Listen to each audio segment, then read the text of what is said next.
menabur dengan mudah. Yang kelima, Anda harus miliki prioritas yang benar dalam mengelola keuangan. Di dalam bahasa Inggris, ada needs, ada wants, ada desire. Saudara, needs adalah sebuah keperluan. Sementara wants adalah kebutuhan. Saya coba menjelaskan antara needs dan wants. Misalnya, Anda mau minum. Sebenarnya Anda butuh minum, Anda haus. Nah, itu sebenarnya needs. Keperluan Anda adalah minum. Tapi apa yang menjadi kebutuhanmu? Anda bisa minum air putih, Anda bisa minum teh, Anda bisa minum kopi. Nah, itu adalah wants Anda. Atau kalau lebih spesifik lagi, saya mau minum kopi. Itu adalah needs. Tapi kebutuhan Anda mau minum kopi yang apa? Kopi tubruk yang Anda buat sendiri, kopi 3 in 1, atau kopi Starbucks, atau kopi yang mana? Itu adalah wants. Sedangkan desire adalah sebuah keinginan untuk sesuatu yang lebih mewah. Nah, Anda harus miliki prioritas yang benar. Anda harus fokuskan kepada keperluan Anda. Anda harus fokuskan apa yang betul-betul Anda perlukan, saudara. Ya. Lalu yang keenam, bagaimana mengelola keuangan? Yang keenam adalah Anda harus bisa mengelola hutang-hutang Anda. Mengelola hutang-hutang Anda dalam level yang aman. Dalam level yang dapat Anda kendalikan. Saudara, saya katakan sekali lagi bahwa kalau Anda tidak bisa mengelola hutang ini dengan baik, lebih baik, saudara yang dikasih Tuhan, Anda hindarkan sama sekali. Mengapa? Karena hutang ini, itu bisa berbalik arah seperti banteng liar, kalau istilah saya, saudara. Sehingga dia bisa menyeruduk saudara kalau Anda tidak bisa kendalikan dan akhirnya akan hancur. Coba kita buka firman Tuhan dalam Amsal. Mari kita buka Amsal 22, ayatnya yang ke-7. Amsal 22, ayatnya yang ke-7. Firman Tuhan berkata demikian. Orang kaya menguasai orang miskin. Yang berhutang menjadi budak yang menghutangi.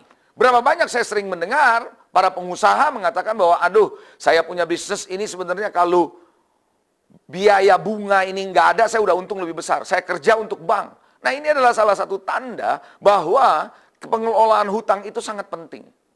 Saya tidak mengatakan bahwa Anda tidak perlu, Anda tidak harus ada hutang sama sekali. No, saudara yang dikasih Tuhan, Anda harus bisa mengelolanya dengan baik. Anda harus mengelolanya dalam level yang aman, saudara. Karena ketika Anda berbisnis, Anda membuka LC misalnya, itu pun sudah merupakan suatu hutang buat saudara. Nah, saudara, tapi kalau Anda nggak kelola, hutang itu bisa seperti obat bius. Makin lama makin besar jumlahnya, dosisnya makin nambah. Anda akan ketagihan. Dan bukan itu saja, dengan hutang, Anda merasa bahwa, oh, masa depan Anda aman. Padahal, saudara, yang dikasih Tuhan, kalau Anda nggak mengelola, itu bisa menghancurkan masa depan Anda. Yang ketujuh, kalau Anda mau mengelola keuangan dengan baik, hasilkan uang dengan cara bekerja. Coba katakan sama-sama saya, bekerja. Amin. Saudara, Anda tidak bisa menghasilkan uang hanya lewat doa. Anda harus bekerja, saudara. Alkitab dengan jelas mengatakan barang siapa yang tidak bekerja, jangan ia makan. Itulah sebabnya, saudara, mari saya mau ajak saudara bekerja dengan keras. Tidak salah bekerja, karena bekerja bukan kutukan. Itulah sebabnya, saudara, untuk bisa menghasilkan uang, Anda dan saya butuh belajar untuk bisa bekerja keras. Yang kedelapan, bagaimana Anda mengelola keuangan Anda dengan baik? Rencanakanlah pembelian Anda secara bijak. Saudara, kalau Anda mau membeli sesuatu, tunggu saat promosi. Jangan tergesa-gesa. Kadang-kadang ada harga khusus, diskon khusus. Kalau Anda beli dalam jumlah banyak, dapat diskon khusus. Tunggu waktu yang tepat, sehingga Anda bisa mendapatkan harga yang lebih baik. Selain itu, kalau merencanakan pembelian, Anda harus hati-hati, saudara. Anda harus bedakan mana yang Anda perlukan, mana yang mungkin saya perlukan.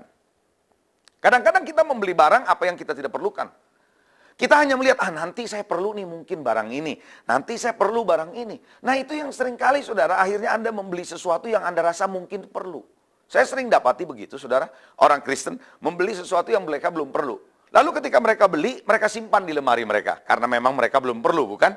Lalu, saudara, mereka lupa dengan barang yang mereka beli. Suatu ketika mungkin udah setahun atau 2 tahun kemudian, mereka membereskan lemarinya. Mereka baru bilang, oh iya, masih ada barang yang mereka beli. Masih dalam kardus yang bagus. Mereka lupa menggunakannya. Dan apa yang terjadi pada akhirnya? Karena mereka sudah nggak mau lagi gunakan, atau mungkin sudah ketinggalan modelnya, lalu dia kasih ke orang lain. Bukankah ini suatu hal pemborosan? Pembelian-pembelian yang tidak bijak. Ingat baik-baik di dalam hal pembelian. Anda harus memastikan pengeluaran Anda di bawah penghasilan. Jangan sampai Anda punya pengeluaran lebih besar dari penghasilan. Selalu harus ada di bawah. Kenapa? Karena ini penting untuk poin yang ke-9.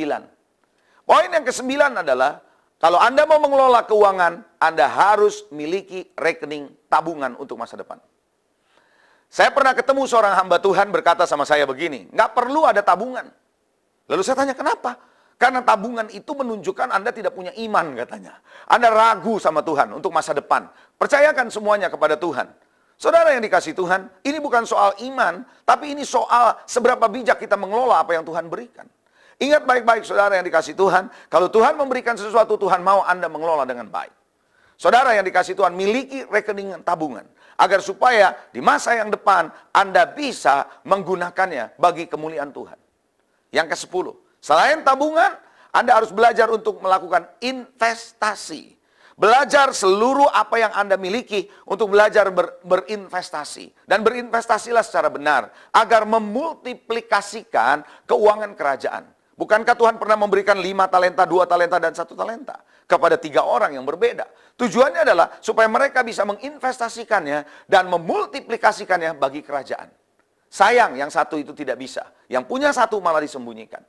Yang ke-11, kalau Anda sudah investasi, kan nanti ada hasilnya toh? Ada keuntungannya, mungkin dividen, mungkin keuntungan. Nah, saudara, bagilah keuntungan ini untuk orang-orang yang membutuhkan. Disitulah Anda belajar untuk berbagi kepada orang lain. Jangan hanya Anda nikmati sendiri, belajar untuk pekerjaan Tuhan, untuk orang-orang yang membutuhkannya. Dan yang terakhir, ke-12, yang sering dilupakan saya perhatikan adalah anggaran dan catatan keuangan. Kadang-kadang saudara, kita tidak pernah mencatat berapa pengeluaran kita. Kita tidak pernah merekonsiliasi rekening kita di akhir bulan. Berapa pengeluaran kita, berapa yang kita gunakan, saudara. Dan berapa yang kita terima, kita tidak pernah tahu. Dan itulah sebabnya, saudara, akhirnya hancur kehidupan keuangan kita. Miliki 12 poin ini dalam pengelolaan keuangan. Saya yakin keuangan Anda akan semakin kuat dan tahan gempa. Haleluya. Tuhan Yesus memberkati. Sampai jumpa di dalam program kita berikutnya.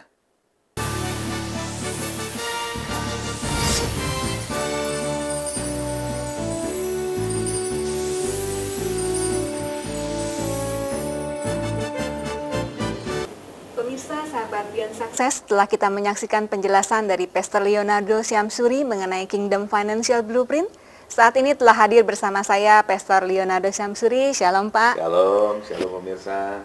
Ya, Pak Leo, setelah tadi kita mendengar penjelasan dari Bapak mengenai pengelolaan keuangan kerajaan, saya ingin bertanya satu hal, Pak. Melihat akhir-akhir ini banyak gereja dan hamba Tuhan yang terus-menerus menekankan jemaatnya untuk setia, Pak, membangun persepuluhan begitu, masuk ke dalam rumah Tuhan, gitu, Pak. Tadi sudah Bapak ajarkan tentang bagaimana kita anak-anak Tuhan jangan salah melihat perspektifnya secara keuangan di dalam Tuhan, begitu, Pak. Nah, apakah itu benar, Pak? Oke, satu pertanyaan yang baik, ya. Saya yakinlah kalau ibu juga kita semua di dalam gereja seringkali kita sudah dengar anak-anak Tuhan, orang Kristen itu diajarkan untuk mengembalikan persepuluhan dan dibawa ke dalam rumah Tuhan, persembahan. Dan pengajaran itu ya nggak salah, ya itu kan firman Tuhan bilang begitu. Betul, ada di dalam firman ya Pak ya. Saya punya catatan nih, hanya saja yang saya sering perhatikan adalah penekanan itu sudah menjadi berlebih-lebihan. Ya, sedemikian berlebih-lebihannya sehingga pada akhirnya orang itu melihat perpuluhan jadi salah. Jadi salah gitu. Jadi mereka menjadi takut melihat persepuluhan karena ini kayaknya kok didengungkan terus. Bagi yang nggak ngerti tentu saja, itu mereka sepertinya didengungkan jadi menakutkan. Apalagi nanti kalau pakai embel-embel, kalau nggak menggalikan perpuluhan ada kena kutuk gitu kan. Jadi ini akan semakin membuat orang takut. Itu satu. Jadi melihat persepuluhan dari kacamata yang salah, ya. Atau karena kita menekankan perpuluhan sedemikian rupa, akhirnya orang berpikir perpuluhan adalah jalan di mana keuangan mereka bisa mengalami restorasi. Begitu, sehingga seolah-olah satu-satunya jalan adalah persepuluhan.